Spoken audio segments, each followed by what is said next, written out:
Yo mga idol, kamusta? Sports Talk PH nga pala.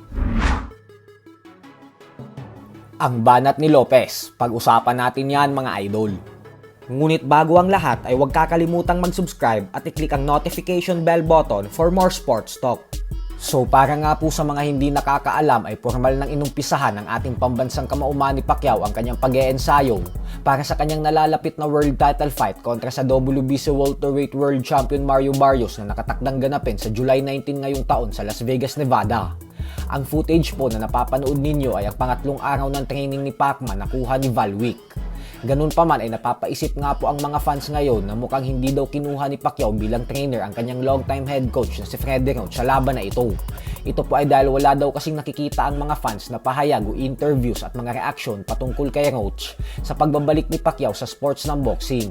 Suspetsya ng madami na baka daw kasi hindi suportado ni Freddie Roach ang world title fight na ito para kay Pacman. At na ang longtime best friend nito na si Buboy Fernandez ang tatayo bilang head trainer ng ating pambansang kamao. Kagaya sa naging laban nito dati kay Adrian Broner mahigit 6 na taon na ang nakakalipas. Pero hindi pa nga po natin masasabi sa ngayon kung hindi ba talaga kinuha ni Pacquiao na trainer si Freddie Roach. Kasi ang normal na training routine na ginagawa talaga ni Pacquiao sa tuwing lumalaban siya ay nag-uumpisa muna itong magpakondisyon at light training sa Pilipinas. Tapos pag isang buwan na lang ang natitira bago ganapin ang kanyang laban, ay doon na siya lilipad patungong Amerika at magpapatuloy na ang training camp niya sa Wildcard Gym kasama si Freddie Roach. Kaya naman tingnan na lang po natin sa mga susunod na linggo ang mangyayari. Habang ang kampo naman ni Mario Barrios ay nananatiling tahimik patungkol sa laban niya kay Pacquiao. Pero panigurado po na ngayon pa lang ay naghahanda na din ito upang masigurado na hindi sila masisilat ng isang 46-year-old legend. Sa kabilang banda naman mga idol ay tila tuluyan na nga pong bumaliktad ang current WBO and Daring Magazine Junior Welterweight World Champion Teofimo Lopez matapos itong sipain ang kampo ni Canelo Alvarez sa team nila.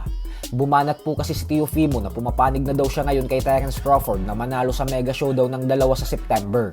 Giit ni Lopez na wala naman daw kasing espesyal kay Canelo, lalo pat ang bigat daw ng mga paa nito tapos wala pang nagawa sa laban kay William Skull.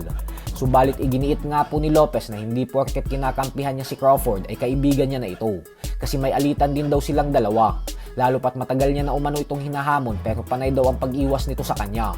Bukod dyan ay alam niya daw kasi na mas magaling siyang fighter kaysa kay Crawford.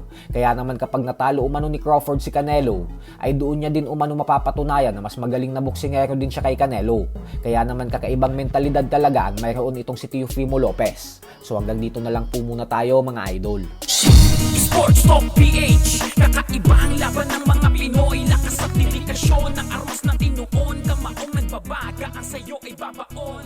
Mga Pinoy